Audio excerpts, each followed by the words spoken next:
할렐루야. 네, 오늘 기분이 아주 좋아요. 예, 이렇게 항상 기도 많이 오셔서 얼굴이 환히 빛나는 권사님들을 이렇게 무리로 본 적은 없어요, 제가. 정말 그 세상의 말로 어떤 인연이 이렇게 닿아서 생면부지에 그런 멀리 떨어져 있었던 권사님들과 서울이라고 하는 이 큰 공간, 그리고 이 하나로 교회 이곳에서 만나 뵙고 함께 예배를 드리고, 그러한 것은 참 하나님의 크신 은혜로 생각이 듭니다. 또한 제가 참으로 감사해야 할 일이, 어제 우리 집 족보를 이렇게 보니까 제가 그 세조 셋째 아들 도건군 17대 손이거든요. 그런데 우리 할아버지 앞쪽에 쭉 보면 그 의자도 이름이 꽤 있고, 손이 아주 귀합니다. 이렇게 간신히 이어져 내려오고 있었는데, 세조의 첫째 아들, 둘째 아들이 일찍이 요절하고, 그래서 셋째가 이제 왕제로 이렇게 지목을 받았었는데, 결국 적장자가 아니다라고 하는 것으로 왕위를 못 이어받고 이렇게 내려왔습니다. 제가 그 얘기를 하는 게, 저희 아버지가 2대 독자였었거든요. 그래서 일가 친척이 어렸을 때부터 유독 우리 집만 없는 것 같았고, 그렇게 지내왔는데, 제가 중학교를 우리 집안에서 1호로 갔습니다. 1호로. 제 위에 형님 누나에서 4분이 계셨는데, 일가댁을 다 위시로 해서 제가 중학교를 1호로 갔고, 그 후로 모든 것들이 처음이었지만은, 더 제일 감사한 게, 조상의 뿌리를 훑어보아도, 또 살아있는 제 주변을 훑어보아도 참 부족한 제가 목사의 안수를 받고 목회자의 선언을 하면서, 오늘 주후 2025년 7월 27일 이 하나로 교회에서 정기 예배를 처음으로 이렇게 드린다는 것, 제가 집에 가서 우리 족보에다가 기록을 해놔야 될 것 같아요. 얼마나 크고 감사한 은혜인지 정말 말로 다 알 수가 없습니다. 제가 그 족보에다가 밑에다 하면 안 되고, 족보 위에다 권사님들 이름을 빼곡히 제가 적어 놔야 되겠습니다. 집에 족보가 이렇게 있거든요. 이 뿌리의식이라고 하는 것들을 누구나 다 가지고 있죠. 그리고 내 후손으로서 뿌리가 강하고 장구히 흘러가기를 다 원하실 거예요. 그런데 이 성경을 보면은, 특별히 그 목사님께서 설교하신 그 창세기의 그 이야기를 보면은, 이 기독교의 원조격인 이제 구약의 뿌리, 그곳에서도 제일 처음을 나타내는 창세기의 그 시원의 문제, 우주의 시원의 문제, 그곳에 아담과 하와의 인류 시원의 문제, 그 다음에 그들이 죄를 짓고 죄와 함께 고군분투해 나가면서 살아가는 그 믿음의 행보의 문제, 그들이 여러 집단이 되면서 나라를 만들고 그 초석을 세웠음에도 불구하고 나라를 그곳에서 끊임없는 분열이, 대립이, 갈등이, 전쟁이 이렇게 이어지는 역사가 수백 년을 이어져 이렇게 내려옵니다. 그럼에도 불구하고 그들이 그 뿌리 속에서 잃어버리지 않은 것은 하나님이었고, 하나님 안에서 자기들이 태초부터 예정되어져서 이 세상을 살아가는 그 감사를 잊지 않고, 또 장차 오실 예수 그리스도의 구세주를 기다렸던 긴 역사, 그들이 2번이나 나라를 멸망했고, 그 멸망이 보통 멸망이 아니라, 왕들은 잡혀갈 때 뒤에 다리를 자르고 아클레스건을 자르고 눈을 빼고 이렇게 해서 철저하게 씨를 말리듯이 패배감을 주면서 끌고 갔지만 하나님은 끊임없이 당신의 나라를 이어왔습니다. 왜 이렇게 하나님은 끈기 있게 단 한순간도 멈추지 않고 끈기 있게 이 역사를 일구어 오고 계시는가? 그 역사의 한 복판에서 시간과 공간의 들칠과 날칠 속에서 권사님들이 이렇게 박혀 있고 또 믿지 않는 사람들도 이 시공간 속에서 같이 존재하면서 여러 가지의 역시 갈등과 여러 가지의 고난을 겪으면서도 여전히 하나님의 나라는 이어져 가고 있다는 것입니다. 이런 상황 속에서 사람들은 자신을 뒤돌아보면 정말로 애통하고 슬프고 답답하고 비통하고 정말로 죽지 못해 사는 그런 심정들이 놓여 있을 수도 있었을 것입니다. 그러나 아무리 그들이 괴로워하고 슬퍼한다 할지라도 하나님은 역시 그들을 허리춤을 부여잡고 도도하게 역사의 한 복판으로 가고 계신다는 것을 저는 성경을 통해서 상상을 해봅니다.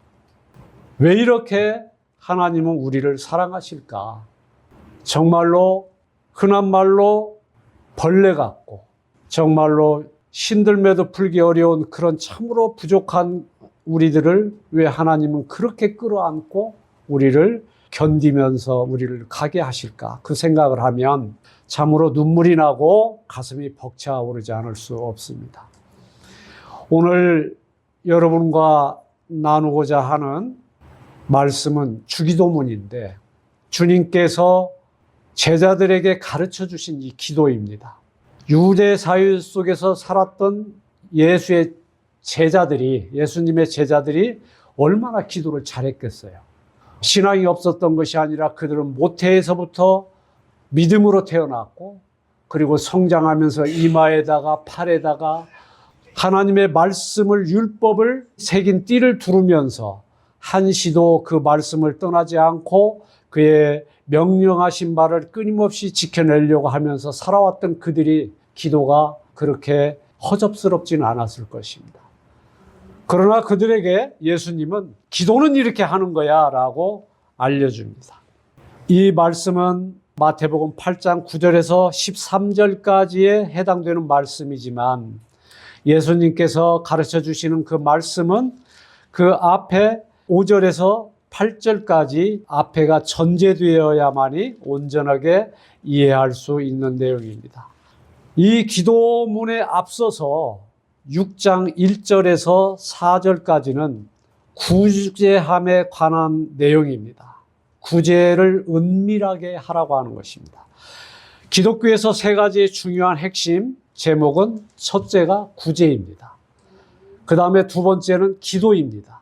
세 번째는 섬김입니다. 그래서 이 마태복음 6장 주기도문 앞에 구제의 내용이 들어가 있는 것입니다. 그래서 우리가 항상 기도를 할 때는 그 앞에 왜 구제의 내용이 있는가 그것을 생각을 해보면은 이게 바로 예수님께서 우리에게 가르쳐 주시는 중요한 내용이시라는 겁니다. 섬김의 내용은 누가복음 22장 27절에 주님께서 당신을 소개할 때 나는 섬기는 자다. 그리고 너희 가운데 있다. 이 말씀을 하십니다.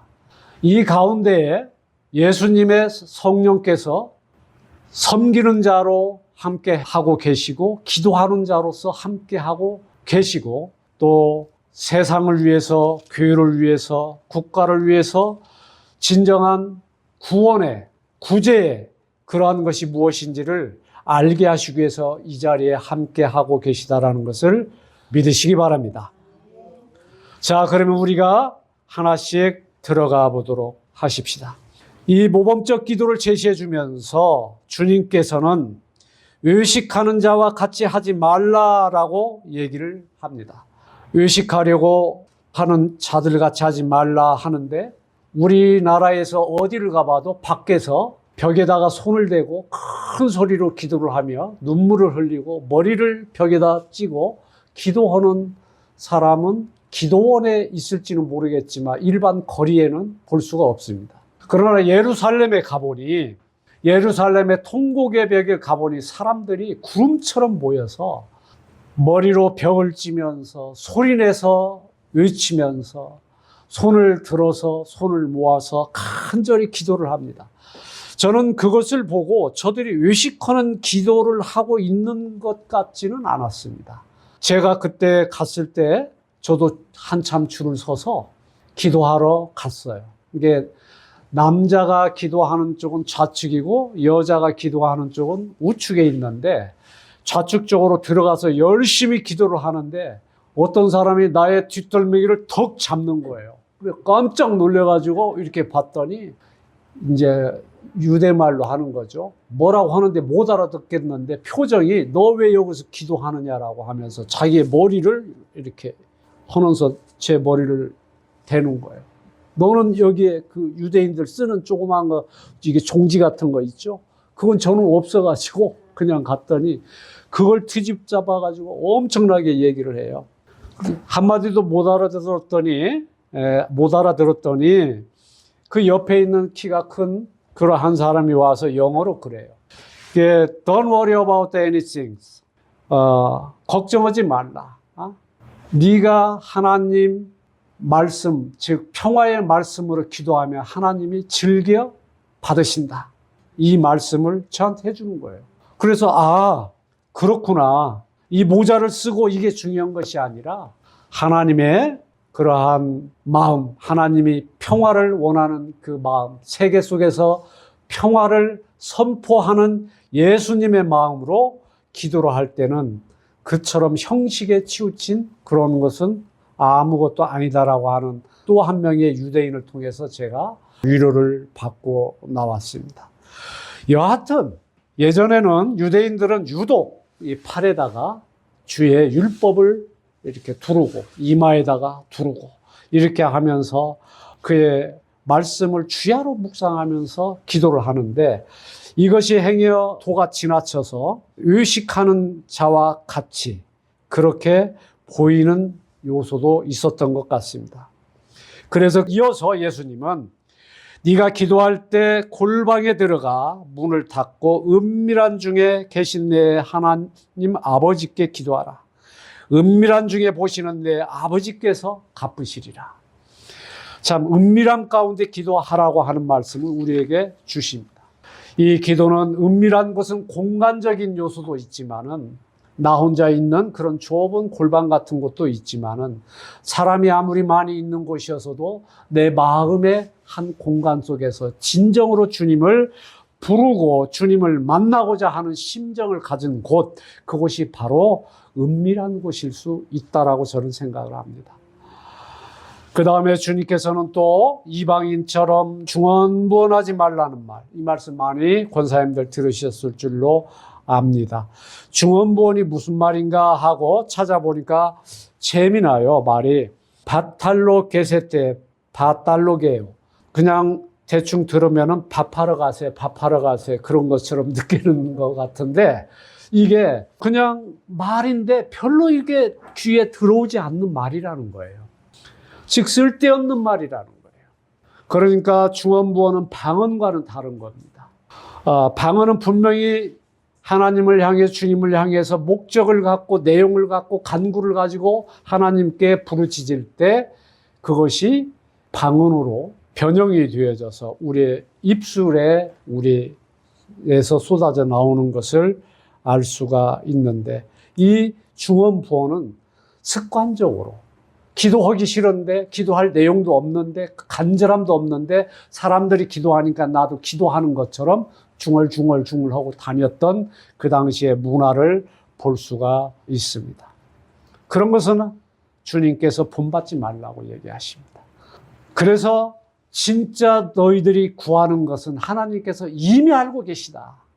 이미 알고 계시니까 그렇게 기도할 내용을 찾지 못하고 허튼 소리를 하고 다니는 거 하지 말라. 왜 그럴까요? 이게 하나님을 향한 진정한 마음, 경건한 마음, 하나님을 사모하는 마음, 천국을 사모하는 마음이 비어있고 약하게 보이고 떠나 보이기 때문에 그렇게 주님께서는 말씀을 하신 것이라고 생각을 합니다. 자, 그러면 기도는 무엇인가요? 제가 교회를 오면은 좀 1등으로 한번 와봐야지 하고 차를 몰고 왔더니 역시 오늘 또 2등을 했어요. 박 권사님께서 오셔가지고 벌써 그냥 화초에 물을 주고 계시고, 그래서 아하, 이 화초의 푸르름이 권사님의 저 빠른 발걸음, 그리고 보살핌 정성으로 저렇게 건강하게 자라고 있구나 그랬습니다. 저도 물통을 2통이나 비웠습니다. 기분이 좋았어요. 저희 옛날 집에 지하실이, 제 화실이 있었는데, 그 물이 많이 지하실은 차요. 밖에 습기가 있으면 습기가 막 엄청 아래로 내려옵니다. 그래서 그 잘못 물을 늦게 피면 바닥에까지도 물이 축축하게 있고, 이걸 알기 때문에 비가 오면은 은연중 우리 하나로교회 지하는 괜찮을까 하고 제가 목사님에게 전화해서 물 좀 가서 비세요. 그렇게 제가 얘기를 하고 합니다. 그게 무엇인가? 이 기도하는 마음, 물 때문에 제가 목사님에게 물 좀 비워주세요라고 아뢰는 전화를 하는 것처럼 하나님에게 우리가 무엇인가를 아뢰는 것이라는 겁니다. 기도가. 그리고 이 기도는 성도로서 가장 아름다운 거라는 거예요. 그 무엇보다도 기도가 기독교인 성도들에게는 무엇보다도 가장 아름다운 것이고, 잘 쓰지 않는 내용이지만은 숭고하다라고 하는 말을 사용하고 있습니다. 숭고라는 말 들어보셨죠? 숭고미, 이게 서브미트. 이 숭고미라고 하는 것은 이게 아마 칸트나 헤겔, 잠깐 철학 얘기가 나와서 그렇습니다만은 이 숭고미에 대해서 책을 쓰고 논문을 처음으로 써요. 그 전에 롱기루스라고 하는 사람이 그런 얘기를 그리스 시대에 얘기를 했지만, 칸트나 헤겔이 또는 버크라고 하는 사람이 이 이야기를 합니다. 아마 칸트가 이런 성경 속에서 이 기도의 부분을 아마 보고서 그런 생각을 떠올려 이 말을 했는가 생각이 듭니다. 숭고라고 하는 것은 갑자기 보았는데 헉 하고 놀라는 거 있잖아요. 여러분이 백두산 앞으로 가보셔요. 저는 빚을 내갖고 백두산을 가봤어요. 꼭 가보셔야 돼요. 거기에 올라가 보니까 다리가 후들후들 떨려요. 그 상태가 숭고한 상태입니다. 높은 꼭대기에 올라갔고 다리가 후들후들 떨려서 아무 생각이 안 나는 상태. 그것을 숭고미라고 얘기를 하는데, 기도가 그런 거라는 거예요. 하나님 앞에서 그 기도를 할 때 숨이 탁 막히면서 순간 아무 생각도 안 나고, 즉 감동과 감사와 감격과 하나님을 만났다라고 하는 그 뜨거움이 모든 생각을 일순간 멈추게 한다는 겁니다. 그러한 그 기도를 우리가 잘 기억을 해야 될 것 같습니다. 그러면서 이러한 기도를 할 때 하나님은 즉각적으로 응답을 해 주시기도 하시고, 또 더디 우리에게 기도에 응답을 주시는 것 같지만은 하나님의 시간과 하나님의 날로 보면은 총각이라는 거예요. 저는 기도의 제목 중에서 먼저 간증을 하나 드리고 싶습니다. 제가 중학교 우리 집안에서 처음 갔고, 중학교도 그랬고, 고등학교도 그랬고, 대학도 그랬고, 유학도 처음 갔고, 유학을 갔는데 가보니까 막 다 부잣집, 기업하는 집 자녀들이 주로 왔어요. 서울대를 위시로 한 명문대 대학생들이 주로 많이 있었어요. 저는 지방대 나왔어요. 가가지고 단돈 200만 원 가져갔는데 2달 살으니까 돈이 다 떨어져가지고 그때부터 청소를 공항에서 했습니다. 저 청소 잘합니다. 제 권사님께도 청소 힘 닿는 데까지 하세요. 하나님이 건강의 축복을 주실 겁니다. 제가 얘기했습니다. 제가 몸이 약했는데 8년간 걸레질을 하니까 얼마나 그 땀을 흘리고 힘이 들고 그랬지만은 시간이 갈수록 체력이 증가하고요. 건강해지는 것을 느꼈어요. 그러나 제가 불확실한 미래, 부잣집 자식이라고 하면은 뭐 직장을 잡든 뭘 할든 뭐 이런 곳에서 아무것도 없는 제가 하나님에게 간구하면서 기도할 때 저는 일기장에다 지금도 일기를 씁니다. 10년치를 딱 해놓고 봄, 가을, 봄, 가을, 봄, 가을 이렇게 학기별로 이렇게 해놓는데 제가 40이 되던 해에 대학 강단에 서겠다라고 했어요. 대학 노트 일기장은 시간이 지나서 다 썼고, 그리고 어느 책꽂이에 꽂혀 있었고, 그리고 한국에 왔습니다. 38살 때 한국에 와서 일본을 거쳐가지고 부산에 있는 모 대학이 교수를 채용하겠다고 해서 왔는데 채용이 되지 못했습니다. 2년간 기다렸는데, 그리고 동아일보 신문을 보았고 아무런 연고도 없는 그 대학에 원서 하나를 덜렁 들고 갔습니다. 그리고 7번의 인터뷰를 통해서 최종 합격을 통지서를 받고 제 가지고 있는 서책을 짐에다 선배의 차에다가 싣고 학교 연구실로 왔어요. 와가지고 제 책을 책꽂이에다가 이렇게 꽂고 있는데 거기에 제 빨간 일기장 노트가 있어서 펼쳐봤습니다. 그 순간 저는 무릎을 연구실 앞에서 꿇고 울면서 기도했습니다. 이 기도를 확신을 갖고 기도를 했었던 그 기도조차도 저는 새카맣게 잃어버렸었는데 내가 40살 되던 그날 그 시 단 1초도 안 틀리게 저를 학교에다가 하나님께서는 옮겨 놓으셨다는 거예요. 그곳에 아는 사람이 있고 총장을 알고 이사장을 알고 어떤 교수를 알아서가 아니라 아무도 모르는데 하나님은 만일 내가 누구를 알면 내 백으로 된 것처럼 느낄까 봐 하나님은 아무런 연고도 없고 생면부지에 그곳에 갔었던 것을 기억하면은 저는 지금도 그 하나님의 놀라운 그 기도와 그 응답의 사건을 저는 잊을 수가 없습니다. 그 외에 저는 기도를 응답받은 것이 참 많이 있습니다. 삶이 질곡에 빠질수록 기도는 때로는 무뎌진 것처럼, 때로는 둔탁한 것처럼, 때로는 띄엄띄엄 가는 것도 같지만은 기도가 멈출 수는 없는 겁니다. 우리 권사님들의 기도가 한 사람의 기도는 단 1시간, 2시간, 3시간 될 수 있지만 여기에 있는 성도 모든 분이 기도 시간을 합치면 24시간이 넘을 겁니다. 그 차고 넘치는 기도의 힘이 이 역사를 새롭게 일으킬 것이고 그 역사가 개인에게, 가정에게, 교회에, 사회에, 국가에 엄청난 힘으로 하나님의 능력으로서 드러날 것이라고 생각을 합니다. 예수님께서 말씀을 하십니다. 누가복음 18장 11절에 바리새인은 서서 따로 기도하여 이르되 하나님이여 나는 다른 사람들 곧 도색과 불화하는 자들과 같지 아니하고 세리와도 같지 아니함을 감사합니다. 이것을 본 거예요, 예수님이. 그리고 또 세리는 이와 같이 얘기합니다. 나는 7일마다 2번씩 금식하고 또 내가 거둬들인 소득의 11조를 드립니다.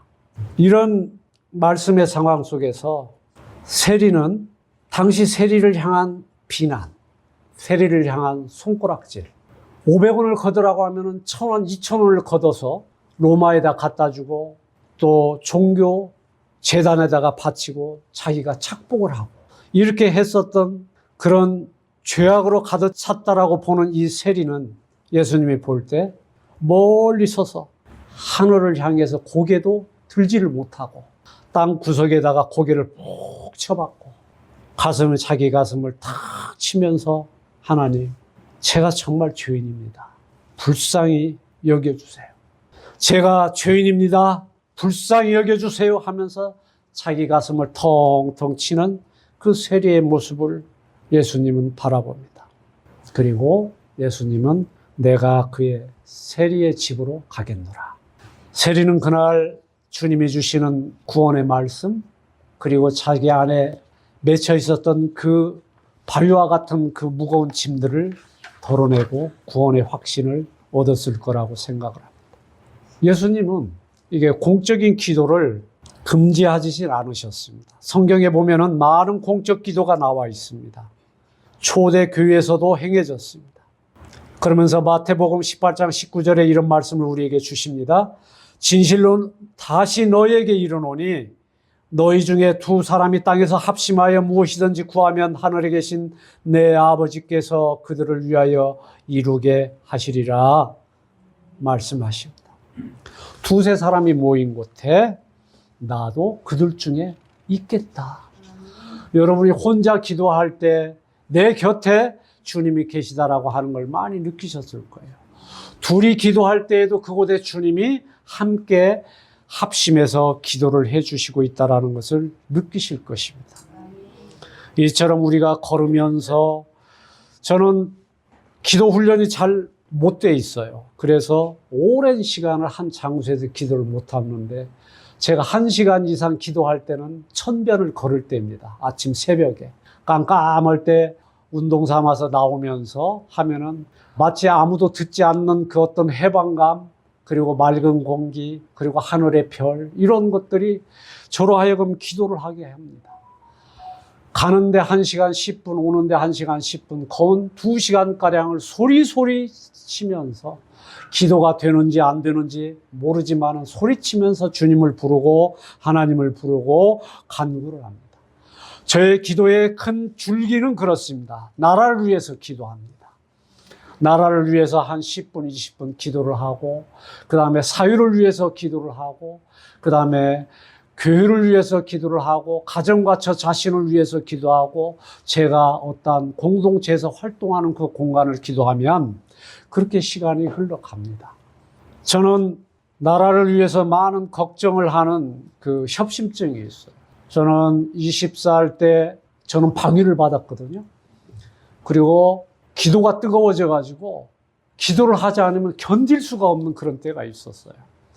그래서 매일같이 정말 이 찬송가를 처음부터 끝까지 아는 곡을 불러 제끼고, 그리고 기도하는 그 힘이 나니까 뜨거워져서 견딜 수가 없어서 막 눈보라가 내리치는 날 담요 하나를 들고 들판으로 막 갔어요. 그곳에 공동묘지인데 조그마한 몇 개의 공동묘지가 있는데 거기에 돌도 있고 큰 돌도 있고 거기에 앉아서 밤 한 10시 정도 막 기도를 합니다. 그리고 나서 기도를 잠깐 한 것 같은데 그때는 교회에 배를 울렸잖아요. 종을 쳤잖아요. 그 소리가 땅그랑 땅그랑 소리 나서 이렇게 털고 오면은 벌써 새벽 교회 갈 시간이 됐었어요. 그런데 그렇게 긴 시간을 기도했는데 마치 한 30분 기도한 것처럼 하나님이 기도하는 그 육신을 붙들어 주실 때는 1시간 혹은 10시간을 기도해도, 그리고 제가 한번 기도를 열심히 하는데 대굴대굴 굴르면서 기도를 하고 눈을 떠보니까 주변에 아무도 없어요. 새벽 기도를 다 끝나고 갔어요. 그리고 눈을 떠보니까 제 앞에 피가 스프레이로 뿌려진 것처럼 펄겋게 있는 거예요. 저 정말 깜짝 놀랐어요. 제가 부여잡고 있던 손에도 피가 있었고, 제가 목에서 실핏줄이 터져가지고, 그래서 화장실에서 걸레를 갖다가 닦고 집으로 돌아오면서 내가 폐병 걸렸나 보고 병원을 가봤어요. 폐는 건강했어요. 하나님께서 때로는 기도에 게으르고 기도에 더디고 그런 저를 가끔씩 불러서 얼음밭에서도 기도를 하시고 눈 속에서도 기도를 하게 하시고, 제가 20살 때 오산리 기도원을 여러 번 갔었어요. 40일을 나도 기도해봐야지 하지만 못 해봤습니다.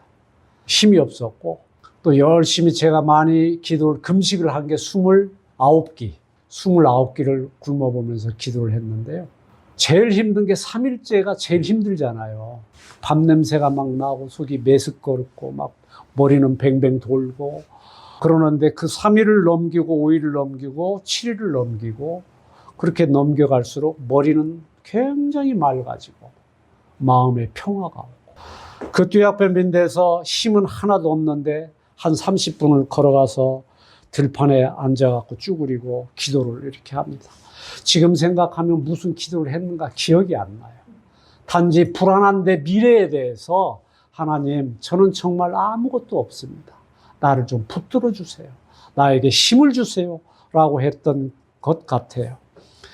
되돌아보니 하나님께서는 그 기도 하나를, 곡식에 나달 하나를 떨어뜨리지 아니한 것처럼 저의 기도를 떨어뜨리지 않았던 것을 제가 되돌아보니까 모든 것이 주님께 감사드릴 수밖에 없는 거였다라는 것을 압니다. 저는 공부도 많이 했습니다. 아마 대한민국에서 가방끈이 제가 제일 길지 않을까 싶어요. 제가 27년간을 대학을 다녔습니다. 많이 다녔죠? 많이 다녔습니다. 그래서 좋은 사람, 많은 사람 많이 알고 있고, 또 이곳에 여러 가지 좋은 세미나도 그런 분들 모셔다가 하고 싶고 그랬습니다. 제가 기도의 제목을 이렇게 삼은 걸 보니 우리 정 목사님께서 기도를 참 많이 하시고 새벽마다 교회에 나와서 기도하시고 이렇게 하시는 걸 보고 나도 저렇게 기도를 해야 되겠다. 한 번 태어났으니까 이 기도도 기도했다고 하는 사람만큼은 한번 해봐야 되겠다. 그 생각이 들더라고요. 그래서 요즘 조금씩 저도 발동기를 돌리고 있습니다. 저도 언젠가는 이제 권사님처럼, 박 권사님처럼 기도를 조금 더 열심히 해보려고 노력을 저도 이제 할 겁니다. 그래서 하나님의 말씀은 우리에게 끊임없이 성경을 통해서 주시고 있는데, 기도하라고 하는 그의 말씀 내용에서 처음에 주님이 가르쳐 주신 내용은 일성이 그럽니다. 하늘에 계신 우리 아버지시여, 하늘에 계신. 하늘이 뭐죠? 권사님, 하늘 뭐죠? 하늘, 스카이, 헤븐, 홀리랜드, 성스러운 땅. 그러나 하늘이라고 하는 것이 어떤 공간적인 것을 의미하는 것만은 아닙니다. 저는 별을 보는 걸 굉장히 좋아해요. 어느 때는 별을 보면은 초저녁부터 새벽 4시까지 한 별을 계속 바라보고 그런 때도 있었습니다. 참 많았어요. 별 보는 거 참 좋아합니다. 신기하죠. 아름답죠. 겨울이면은 중간에 밤에 나옵니다. 북두칠성이 잘 보이거든요. 우리 집은 밤에 별이 잘 보여요. 이 도심에 사는 분들은 우주 자연의 신비를 거의 못 보잖아요. 가끔 그래서 밖으로 나가가지고 깜깜한 기도원이라든가 이런 데서 하늘을 한번 바라볼 필요성도 있겠다 싶습니다. 저 별 뒤로, 이 우리가 사는 은하계가 태양계가 있는데요. 이 태양계는 아주 작은 거죠. 여러 별이 많이 있죠. 이것이 엄청나게 많은 것이 은하계죠. 이것이 더 엄청나게 많은 것이 우주죠. 그것이 엄청나게 많은 것이 대우주라고 얘기를 하는데, 그 은하계가 70억 개가 있다라고 대충 센대요. 그런데 그 은하계의 덩어리가 70억 개가 또 700억 개인가 이렇게 있다고 합니다. 코스모스라고 하는 책에 보면 그런 내용이 나오는데, 그 억개인지 700조개인지 그건 숫자는 정확치 않지만 상상할 수 없이 많은 그런 공간이 있다는 거예요. 이 우주에는 끝이 있을까요? 없을까요? 박 권사님, 기도 많이 하시니까 우주 끝을 갔다 오실 것 같은데. 네. 끝이 있을까요? 없을까요? 끝이 없어요. 끝이 없어요. 그러나 과학자들은 끝이 있다고 그러거든요. 그런데 그 끝은 무슨 끝이냐? 별들이 있는 끝. 그 위에도 공간은 또 있다라는 거예요. 그 공간에 별들은 없는 공간도 있잖아요. 그러니까 이 우주에다가 이 별덩어리를 모아놨는데, 저는 그래서 학생들에게 이런 얘기를 합니다. 나는 너희들에게 하나님을 믿으라고 감히 권면한다.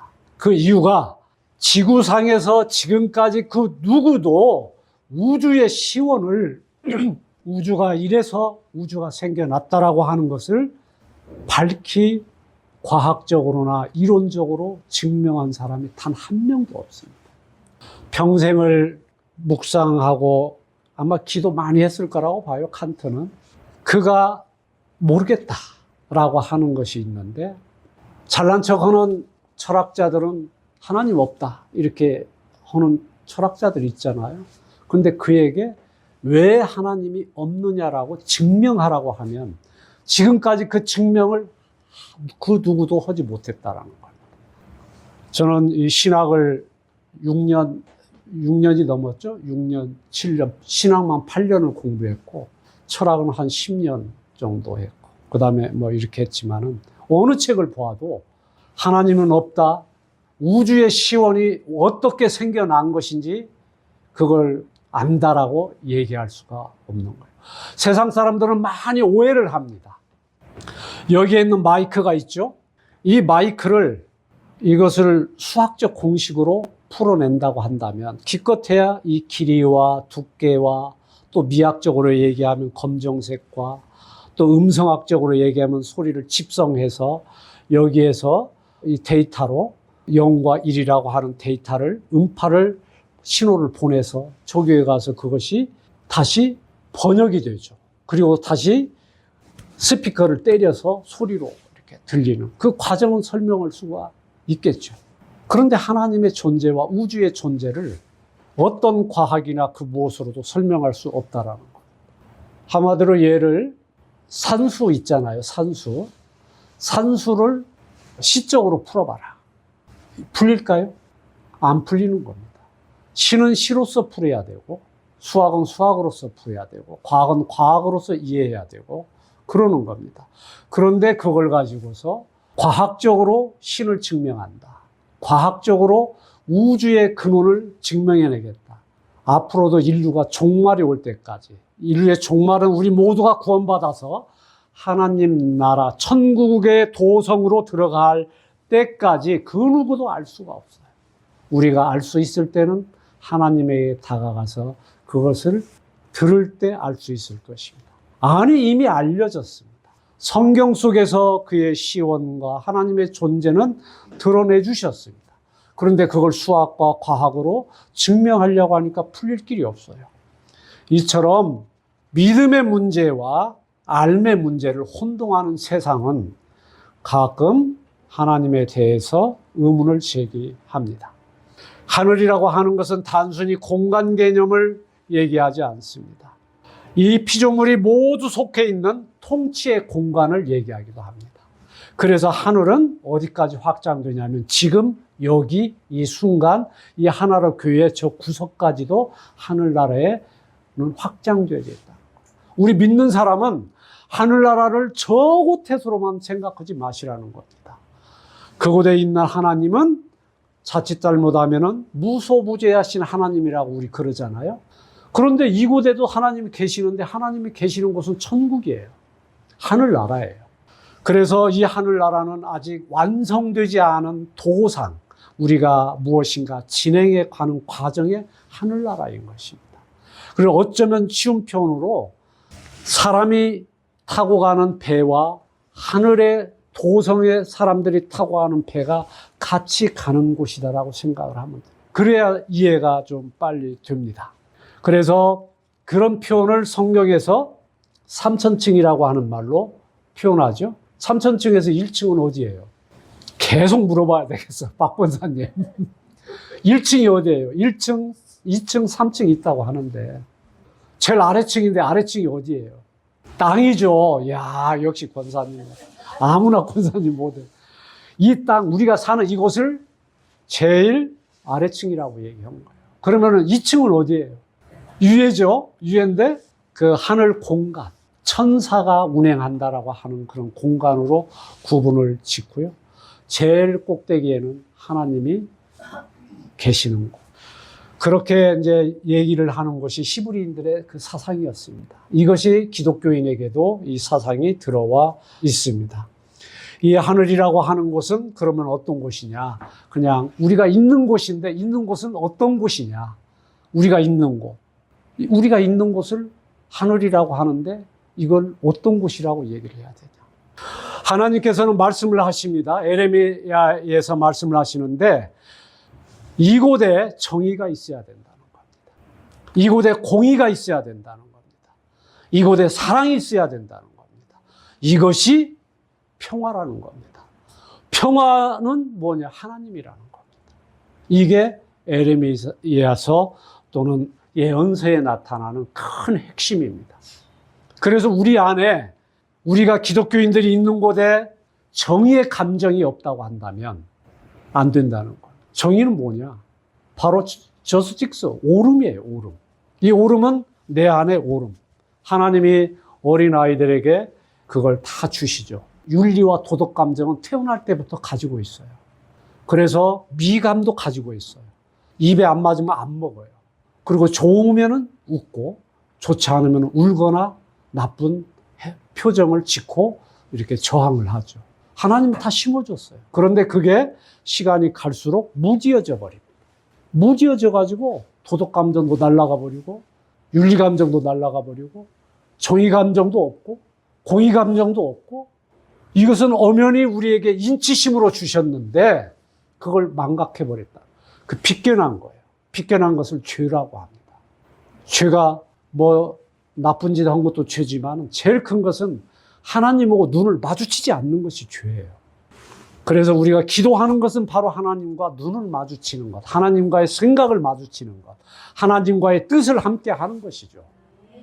그래서 그곳에서 우리 아버지는 하늘에 계신, 하늘은 하나님이 계시는 곳이고 하나님이 계시는 곳은 평화가 있는 곳이고, 그래서 성 어거스틴은 이렇게 얘기를 합니다. 만약에 우리가 세상을 살아가면서 여러 가지의 고난과 정의와 공의로 싸움을 하고 사랑을 이루기 위해서 노력을 하고 그렇게 해나가서 평화를 만들려고 무척 애를 쓰고, 그러한 것들은 책으로 쓸 수도 있고 직접 나가서 섬김의 사랑을 나눌 수도 있고, 사랑이 없는 곳에 우리가 나가서 봉사를 하는 것일 수도 있고, 정의가 없고 공의가 없는 사회와 정치 현상 속에 들어가서 얘기도 하고. 우리 조 권사님 가끔 청와에다 전화하세요? 청와대에다가? 권사님 청와대에다 전화해봤어요? 우리 남집사님 안 해보셨어요? 해봐야 됩니다. 왜냐하면 정부는 왜 만들어졌죠? 우리가 세금을 내서 만들어졌어요. 우리가 이렇게 하라고 얘기를 해줬어요. 우리가 하라고 법을 만들어줬어요. 그래서 정부는 국민의 손에 의해서 만들어진 기구예요. 국민을 잘 돌보라고. 우리가 바쁘니까 당신들이 정신을 집중하고 우리가 돈을 줄 테니까 그 돈 갖고 무기도 사고 군인도 만들고 경찰도 만들어서 국민을 잘 돌보고 나라도 잘 지키라고 해주잖아요. 그런데 그걸 안 해요. 그럴 때는 어떻게 해요? 기도만 해요? 전화하는 것도 기도예요. 저는 그 기도 많이 했습니다. 전화해요. 전화 받아요. 국방부도 받아요. 그리고 궁금한 거 있으면 물어보세요. 그럼 답변해줘요. 안 믿어지면 해보세요. 그리고 독재를 할 때 전화해갖고 독재하지 말아라. 그거 나쁜 거다. 하나님이 원치 않는다. 백성이 원치 않는다. 그 죄로 간다. 그렇게 얘기를 해요. 네. 권사님은 하실 것 같아요. 저는 많이는 아니지만 꽤 했어요. 누구라고 이렇게 밝히고 그렇게 합니다. 즉, 왜? 하나님은 끊임없이 우리에 오셔서 감찰하시잖아요. 그 방법이에요. 우리가 이 세상을 감찰하는 권한을 우리에게 주신 거예요. 그래서 도덕하게 하나님의 사랑의 물결이, 정의의 물결이, 공의의 물결이 콜콜 흘러가라고 우리에게 감찰의 기능을 주셨어요. 그러니까 우리가 열심히 힘을 내고 우리가 열심히 기도하고 열심히 말씀을 사모하면서 그의 전신갑주를 입고 뜨겁고 뜨겁게 달구어진 기도의 불길로서 이 세상을 살아가야 되는 거예요. 하나님께서는 우리들에게 끊임없이 소중한 말씀, 기도 말씀을 해 주시는데, 오늘은 하늘에 계신 우리 아버지까지만, 거기까지만 하고요. 더 길어지면은 이제 하루 종일 해야 되니까. 원래 설교는 많게는 7시간, 8시간씩 전통적으로 했어요. 안 믿어지죠? 그랬습니다. 아침 일찍 가면은 옛날 청교도 시대의 그 성도들은 도시락을 싸오고 과일을 싸오고 남음을 위해서 먹을 걸 싸가지고 와가지고, 옛날은 스피커도 없었어요. 그래서 유럽을 가보면은 그 성당 저 꼭대기, 구석 꼭대기에서 얘기를 합니다. 이 천장이 높아가지고 에코가 울려서 아래까지 잘 들려요. 그렇기 때문에 거기에 대해서 아멘하고 찬송하고, 그리고 이제 목사님이 힘들면 때로는 부목사님이 하기도 하고, 또 때로는 쉬었다가 1시간 또 점심 먹고 또 하고 저녁 때까지 이렇게 예배를 해요. 목사님들이 예전에는 새벽 예배 드렸잖아요. 그 다음에 아침 1부 예배 드리고 2부 예배 드리고 3부 예배 때로 4부까지 드려요. 그리고 조금 있다가 저녁 예배 드려요. 그렇게 드리잖아요. 어쩌면 옛날의 전통을 그대로 받아들이는 것 같기도 합니다. 자, 그러나 이제 오늘은 여기까지 말씀을 전하고요. 다음 시간에 이어서 할 것입니다. 다음 시간 아니고 다음 주에 저기 이제 설교 말씀은 정 목사님께서 잘 하시고 저는 이제 강론 스타일로 그렇게 합니다. 제가 아직 설교가 익숙하지 않아가지고요. 그래 하니까 이해를 해주시고 오늘 귀한 말씀을 나누게 되어서 하나님께 영광 돌리고 또 우리 성도님들께 감사를 드립니다. 사랑과 은혜가 많으신 주 여호와 하나님 아버지, 오늘의 귀한 생명의 말씀을 주셨습니다. 주님께서 가르쳐 주신 주 기도문입니다. 주 기도문의 말씀 중에서 하늘이 무엇인가를 말씀을 나누었습니다. 이 하늘은 단지 텅 빈 공간이 아니고 차가운 공간이 아니고 좁은 공간도 아닙니다. 하늘의 공간은 저 하늘 끝에서부터 이 작은 하늘의 교회 구석까지 우리 성도들이 호흡을 내뱉고 기도하는 그 모든 공간에까지 하늘의 공간은 열려있고 확장되어 있음을 고백합니다. 하나님, 이 공간에 생명이 있게 하시고 뜨거움이 있게 하시고 아버지 하나님, 주님께서 인도하셔서 우리를 이끌어 가시는 그의 주님께서 붙들어 주심이 있는 공간이 되게 하여 주시옵소서.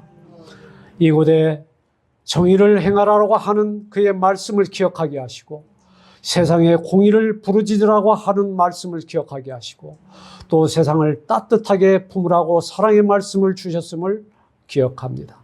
이것이 주님이 주시는 원하시는 평화임을 고백합니다.